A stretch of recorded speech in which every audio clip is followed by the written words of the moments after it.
Welcome to the Net Profit Podcast with Ryan Kibler, your net profit CFO, helping business owners like you grow their net profit one episode at a time. And now your host, Ryan Kibler.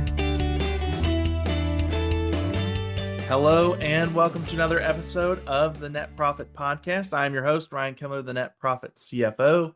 Today, I've got a very special guest with me. I've got Davina Frederick with me. She is the founder of Wealthy Woman Lawyer. I am excited to have her on the show today. Obviously, in her business, she's working with women lawyers and helping them really grow their business, scale their business, become more successful. I really appreciate the framework that she has and the work that she does. So, Davina, welcome to the show. Thank you for taking the time. Hi, Ryan. Thanks for inviting me. I always enjoy a conversation with you. Yes, absolutely. Well, thank you again for taking the time. I'm excited to, share your talents, your business with my audience, because I think the work that you do is really, really needed and really great. I want to give you a couple minutes. Obviously, I gave a little bit of a background, but, share with my audience a couple minutes of your story, kind of how you got to where you are today, and then we'll go from there. Well, my story is sort of long and meandering, so I'll try to keep it short and powerful. But essentially, I worked for 15 years in professional services marketing, and then I got an opportunity to go to law school, become a lawyer, and I did so with the goal of starting my own law firm right out of law school. I was about 42 at the time I graduated, started my own firm, and I thought since I sort of had this extensive background in professional services marketing, this would be easy peasy. Of course, I didn't know what I didn't know about running a business. And I set about trying to figure that out. I grew my law firm successfully, but at some point, I had developed a beast that I didn't really know how to handle. I was working way more than I ever thought I would. All I wanted to do when I got home at night was drink wine and then eat because I drank wine, and I'm not a drinker. This is the funny part about it, but I had never been. And I would just be so mentally drained from wearing all the hats. I was the firm administrator, I was the senior partner, I was the full-time litigator, I was doing all the things, right? I was an unofficial coach and therapist to my clients and to my employees. And I'm like, there's got to be a better way. And in that particular case, I had some other things going on in my personal life at the same time that I just thought I've got to step away from all of this and rethink what it is that I want and what I want that to look like. And when I did that, I took about a year and worked in our other business and really examined what it was I was doing wrong and right and what I liked, what I didn't like. And I got involved in the coaching world. Began hiring coaches to help me and learning, and of course, reading and listening to podcasts and all those things so that I could figure out where I had gone wrong and how to get more of what I want. And then I started my second law firm with a lot more knowledge. And that was a different experience. I then was building that law firm and this coaching business at the same time because I fell so much in love with the power of coaching. And as I was doing that, I kind of got to a point where I had to make a choice between the two. They were both sort of growing equally, and I had to make a choice. And I really love the coaching. So I went in that direction. I started out doing coaching for professional service businesses. And it was really bringing my strategic planning skills to the table because I saw so many people who were growing their businesses and they were kind of like doing a lot of haphazard things without a plan. And I'm just a planner at heart. I'm like, okay, wait. So Sure. I started helping people create a strategic growth plan. And then that led to sort of the coaching and guiding them in the implementation of the plan. And I started having a lot of, in particular, women law firm owners saw me as a lawyer who had done what they wanted to do and said, can you help me? And so I rebranded a number of years later to create Wealthy Woman Lawyer, specifically to focus on women law firm owners, because I felt there was a very different need there that I could fulfill. And so that is kind of the quick down and dirty of how I started Wealthy Woman Lawyer. Yeah. So it sounds like, along the way from your own experience of running a law firm and it didn't exactly go as how you planned, right? Yeah. And how I was you making thought money, it would. but I wasn't happy. Yeah. Yeah. And so I'm sure that probably sparked some inspiration to start Wealthy Woman Lawyer in a roundabout way. Yeah, it did. And that really came out of, I had most of my clients began to be women lawyers. I had other professional service clients that I worked with, and then I just started getting more and more women lawyers.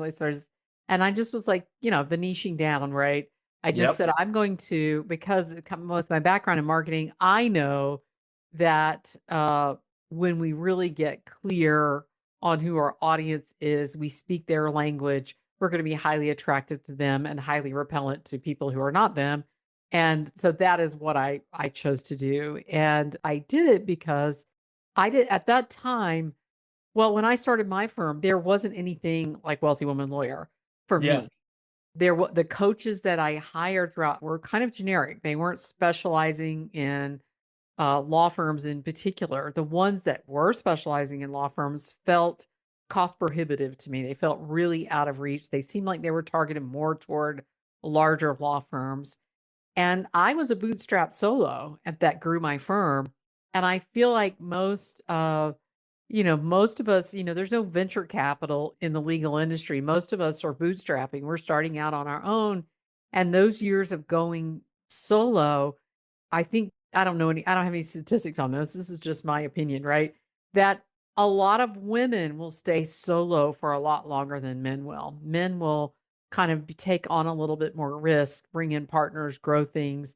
You'll have two bros out of law school that get together and say, we're going to grow this law firm. And 20 years later, they have a national law firm business.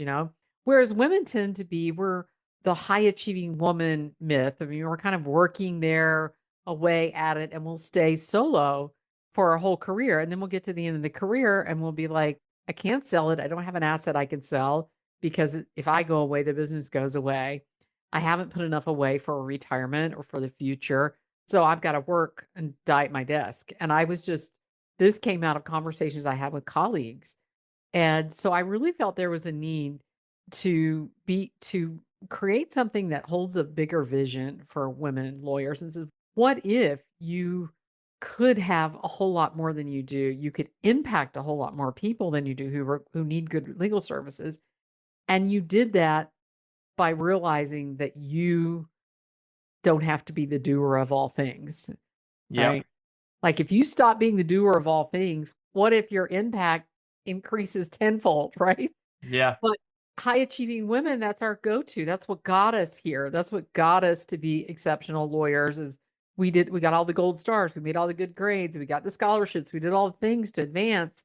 We're still out there taking more certification courses and getting that, extra degree or whatever it is. And it's like at some point, you got to stop educating and start actually applying, right? Yeah. And so that was really my focus was to say, what if you could take that education you already have, the certification you already have, the hard work you already have, and you apply the something more that is needed to get to the next level. Yeah.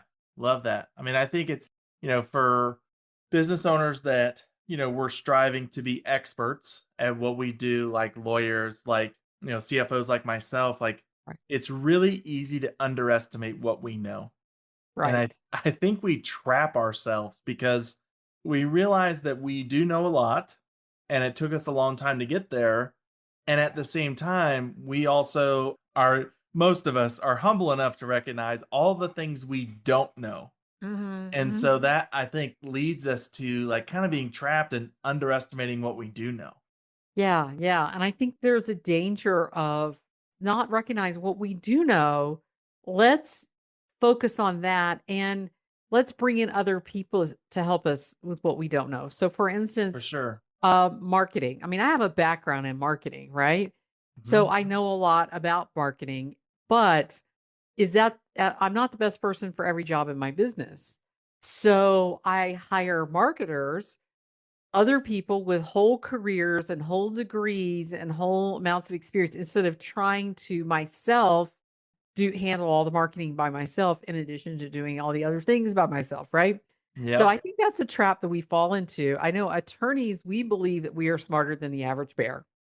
And that is the case for most of us. We are smarter than the average bear. However, you don't have to have a whole education about everything in your business to have all the elements in your business. I'll give you an example. For me, I actually worked as a bookkeeper, put myself through college. I was not a great bookkeeper. Okay. I Yep. look back and I go, oh my God, how did these people not fire me?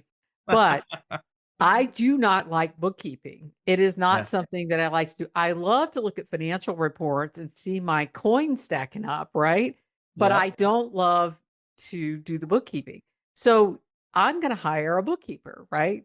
Yep. The gray area I think we get into is when we have the talent, but then we're still not the best person for the job. And I use this when it comes to hiring other lawyers. You may be an excellent lawyer, but if you want to expand, you want to create a business, not a job, not a really hard job that you've created for yourself, but a business that can operate with or without you. So you can be out if you need to be out, and that business is still making money for you.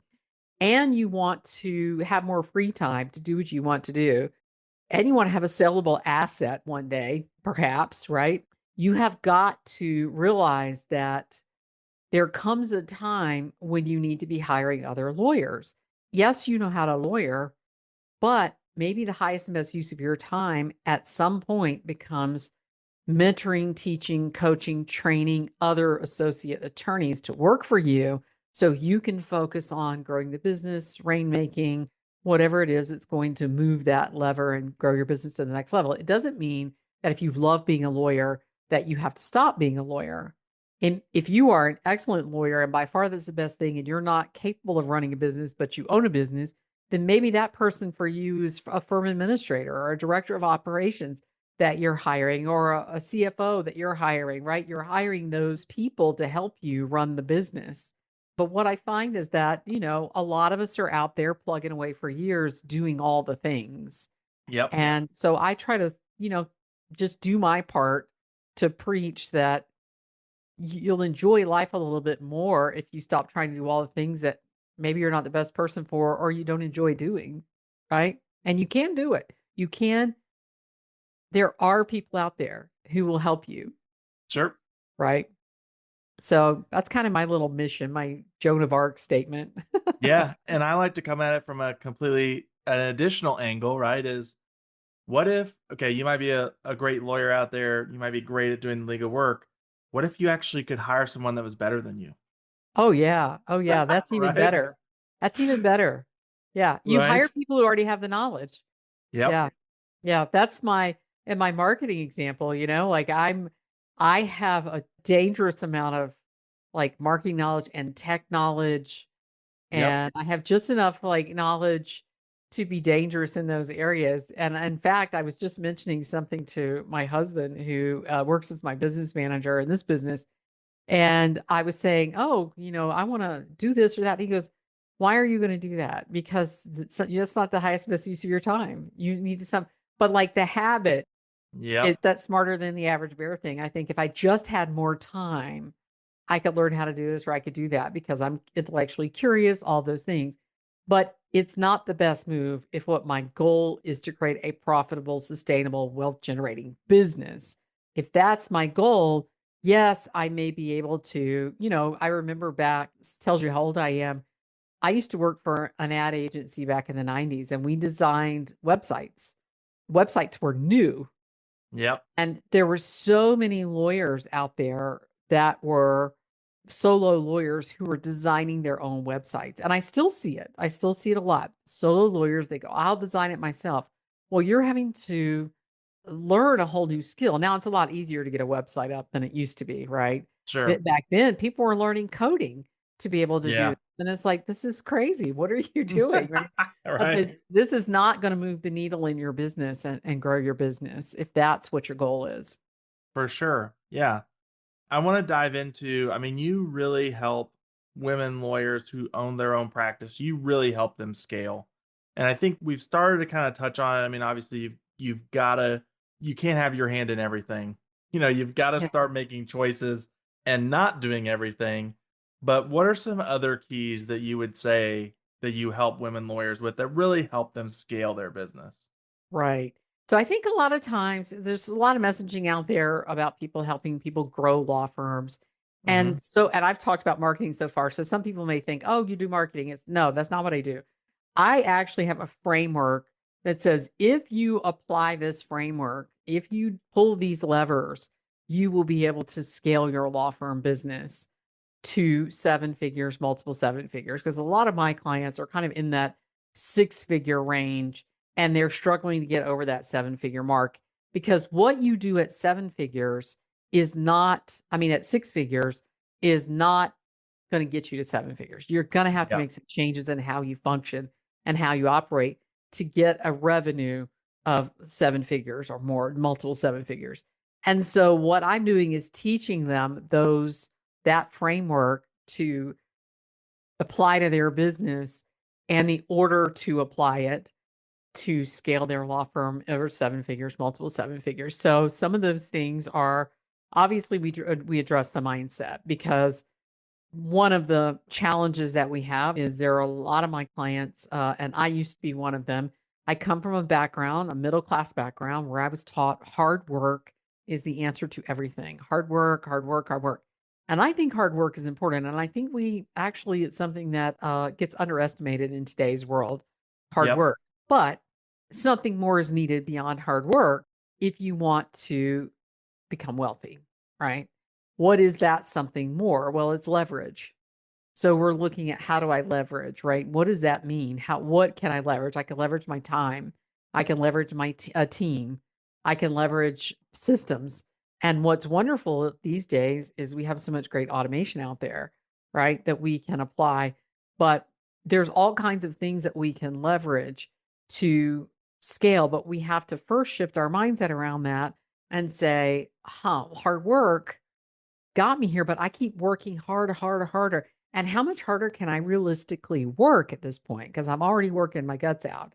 Yep. And then you realize this isn't working. There's something else that's needed. And that's the missing piece that we sort of help people figure out. So that is working on, in addition to mindset, working on your making sure that we are attracting the right kind of clients that you want to attract, that we're charging enough, and we're attracting people that can pay our fees without, us having to chase down money. There's nothing I like less than chasing down money, and Yep. setting up frameworks to help people get out of that chasing down money or dealing with the wrong clients or anything like that. And just setting up marketing systems to attract the better clients. And then focusing on that leveraging your resources piece. How am I prioritizing my time? Because most of us are not prioritizing our time correctly. We're trying to manage time. All that means is we're trying to get everything done that's on the to-do list. We're not rethinking whether or not some of those things should even be on the to-do list and who else can do them, right? And then a lot of people say, well, I think I'm delegating, and then they realize they really don't know how to delegate effectively in a way that gets things done. So we address, how do we hire people? How are we hiring the right people? What system do we have to set up to hire? How do we delegate? How do we train? And how do we retrain ourselves to function in a way as somebody who can now lead a team, right? Because we're not born leaders any more than we're born lawyers. It's skills that we have to learn. And then the systems piece of it is obviously giving our team the tools to run the business. And then finally, in the framework, is really understanding and mastering your money. I'm always a little bit surprised, I know you probably are too, when you encounter people who are successful kind of despite themselves, because they don't look at their finances or understand how they work or what it means, or be able to use them, much less use them as a guide to grow their business. And you'll hear a lot of lawyers say, I became a lawyer. I'm bad at math, which is why I became a lawyer, right? So I went to law school Yep. because I'm not a math person. I'm a word person. And I've said it, other people have said it, and I'm not, a math whiz at all. But when it comes to understanding how my business makes money, how I personally make money, taxes, all the things, I want to know all of that, right? And I figure if I'm smart enough to go through law school, pass the bar, work as a lawyer, I can figure out business math. I can figure out what I need to know. And so that's really what we're doing here. Is I get a lot of clients that just they can't. I'll ask a very simple key performance indicator, like might be, what was your gross revenue last year? Just a very top line gross revenue. They don't know. I'll have to check with my accountant or my bookkeeper. And I'm like, no, that's not what we're talking about here, right? And it doesn't mean that they're stupid, or it doesn't mean that it just means that they don't have the confidence. They don't have the confidence to talk about money, to look at it, discuss it, dig into those vulnerabilities and say, there is help. There is somebody who can help me figure that out.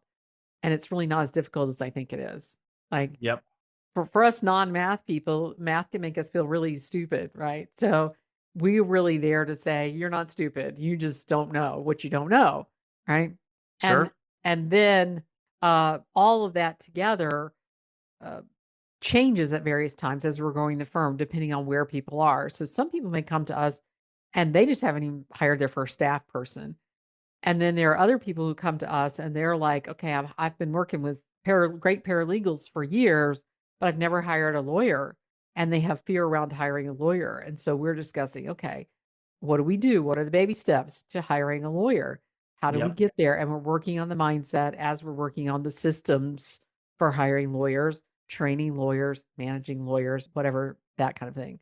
So we are always kind of doing the dance with our clients. We're meeting them where they are, and we're doing that to help them get over that first kind of really scary. The first mark is I made 6 figures this year, right? But we all know that 6 figures isn't 6 figures you're taking home in your pocket. The Correct. next the next one is I'm taking 6 figures home in my pocket.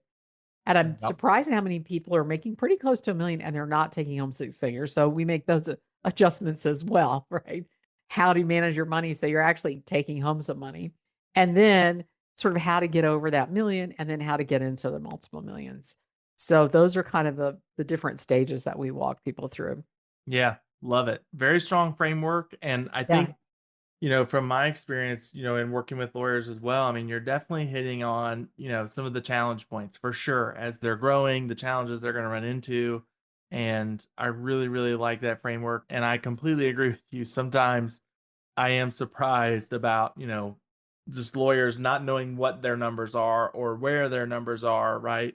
And that's a lot of my service as well, is like education, right? And Right. understanding like it's not just top line revenue, but it's also what do we net, what are we paying taxes on, what are we taking home, all of those numbers to know. I mean, I think if you're a business owner, you should know not just what you sold, but what did you net and what did you take home. I mean, at least knowing those three numbers, what you sold, what you netted, what you took home, at least knowing those three numbers is I think a bare minimum place to start.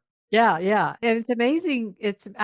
I think sort of you are definitely a financial guy, so you have much more depth in what we're doing.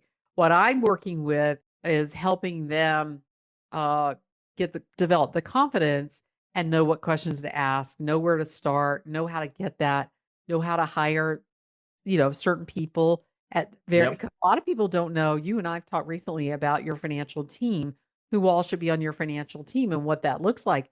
And a lot of people come to me and they're getting fleeced by some CPA who's doing their bookkeeping, and they're paying them huge amounts per month. And I'm like, wait, wait, wait, this is not what you need. This would makes more sense for you to do this at this stage of growth in your business. And a lot of it's just really lack of knowledge, and then kind of fear around exposing that lack of knowledge and saying, I can't talk to anybody about this because I'm embarrassed that I don't know this. But Yep. who taught us? Just like nobody teaches us, we have to learn leadership skills, just like we have to learn legal skills, like we have to learn courtroom skills, like we have to learn money management skills in our business, not just our personal finances. So really, there's no need to be embarrassed because it's just something that you haven't learned yet, you Yep. know? And what I teach is going to be a lot, um, somebody like you comes in with your knowledge, you're going to go into a lot more details with them because that's your background. For me, we're starting the conversation, and we're starting to, here's what we need to know as the basics so that we can understand how our business runs. And then we bring in experts, right? So I'm Sure. not doer in that for them. I'm not the person that's going to sit there and balance their books or anything or pay their taxes, but I am going to talk with them and educate them so they now have the confidence to go out and talk with other people. So it's a whole framework of all the pieces that are needed for scaling your business.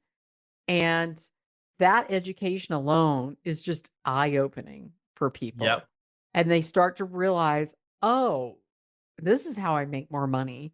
This is how I serve more people. This is how I create a firm culture that I love. This is how I attract people that I want to work with. And that's what we're doing. For sure. So you and I both, right? We really help law firms and we're both really helping them focused on scaling, right? And me, it's always, growing the financials, growing revenue, growing profits, growing what you take home. Mm. And you're more helping them grow their structure, grow their business. I mean, I've got a few reasons myself, but why do you think it's essential to really scale? So I have some people who say, well, I don't need that much. But one of the things I do when I work with private clients in particular is I sit down and I start with personal goals. Yep. And they will often write these sort of little sketchy personal goals. And then I say, no, we're going to dig deeper than this. What do you really want? And we start naming all the things that they want. And then I start assigning dollar figures to them. How much is that? How much is that? How much is that? And then they start to see, oh, the reason I need a lot more money is because I got a lot of big goals that need to be funded, right? Yep. So if I want to, a big one for my clients, is I want to travel the world. They need, you need some way to fund that. Either you're doing it on, points, but you're still charging stuff on cards to get the points, Yeah. or you're saving the money, or you're putting on cards, paying them off. However you're doing it, it's got to be paid for in some way, right? So international travel is huge. Children paying for college, paying for private schools. A lot of my clients are moms. They want to pay for private school for the kid. They want to help out with college. And most of them aren't even thinking about the number one thing that I think about, which is securing your financial future. So retirement is the word. I did a whole podcast episode on why it's a dirty word that attorneys don't want to talk about, because a lot of people, I'm not even thinking about retirement. Well, yeah, that was me in my 20s and 30s. I wasn't thinking about retirement either, because you don't think it's going to happen to you. But if you live long enough, then you're lucky enough, right? So, but I call it preparing for your financial future, because anything can happen. And I Yep. find that a lot of people, either a lot of women will say, well, my husband handles that, which for intersectional feminists such as myself, it's like nails on a chalkboard. But I say, you never know, because I'm in my 50s, about to turn 60. And I, you know, a lot of husbands die of heart attacks when you're in your 50s, if they're in their 50s, right? 60s, whatever. And it's just a fact that a lot of, women statistically outlive men. And so even if you don't go through a divorce, which a lot of people go through divorce, even you don't go through death of a spouse, you still have to think about your financial future.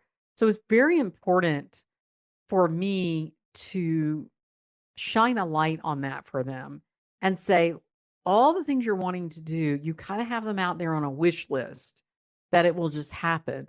But what if we were more intentional about that?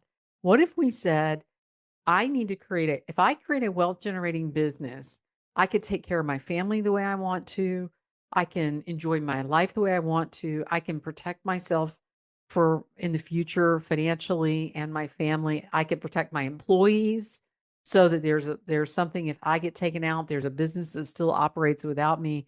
There's a lot of things that I'm just shining a light on and getting people to think about. And they're going, oh, yeah, right. This is what I want, but I've never really thought about it in this way. So that's why I think it is so important. And also we know in our capitalist society that money is power.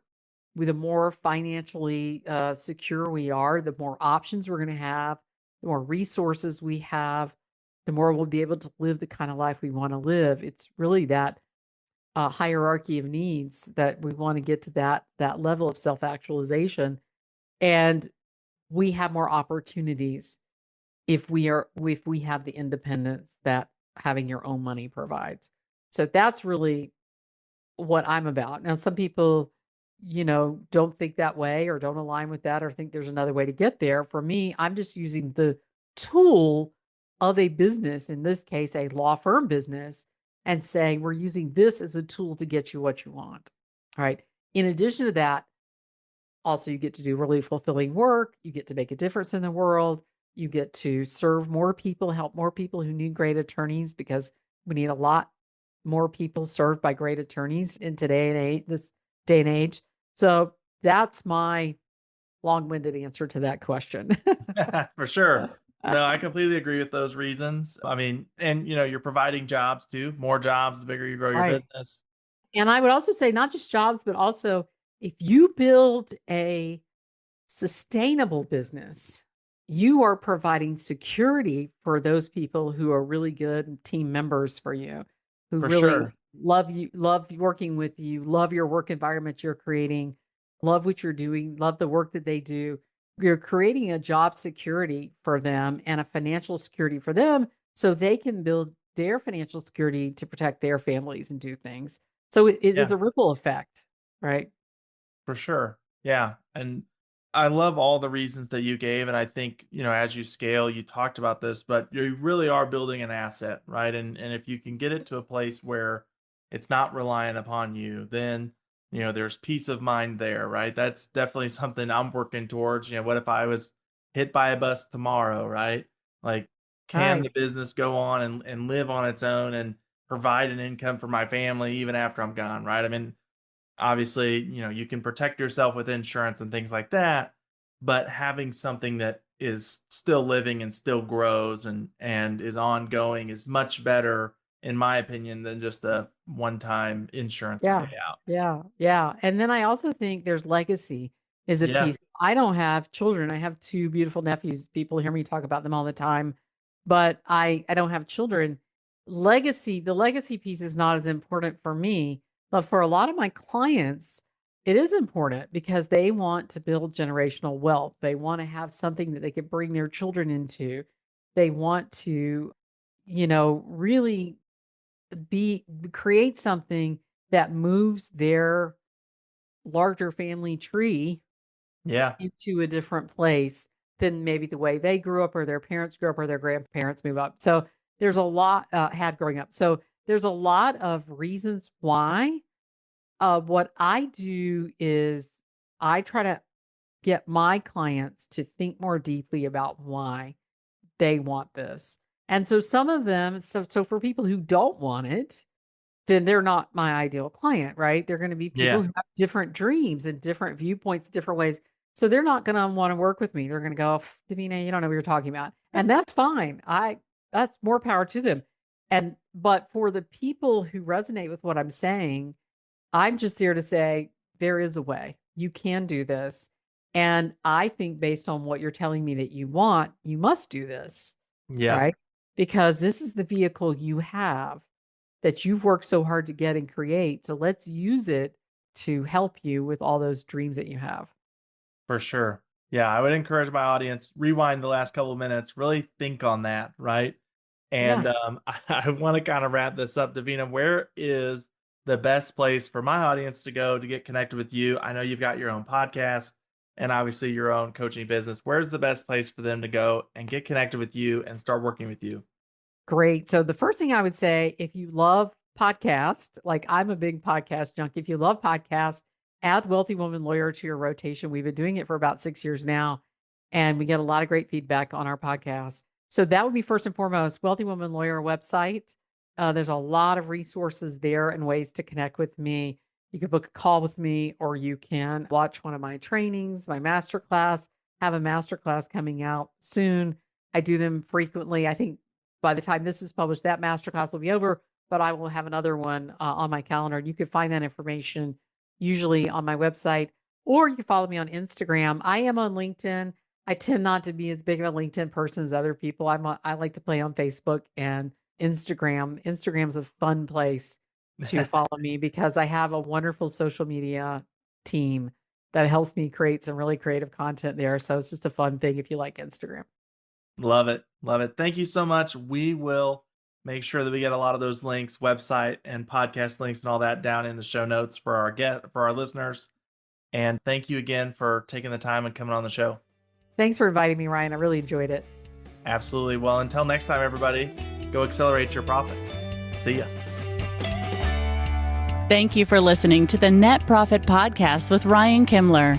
Make sure to subscribe or follow the show on your favorite podcast app. Don't forget to check the show notes for our guest contact information and to connect with Ryan on his website, netprofitcfo.com.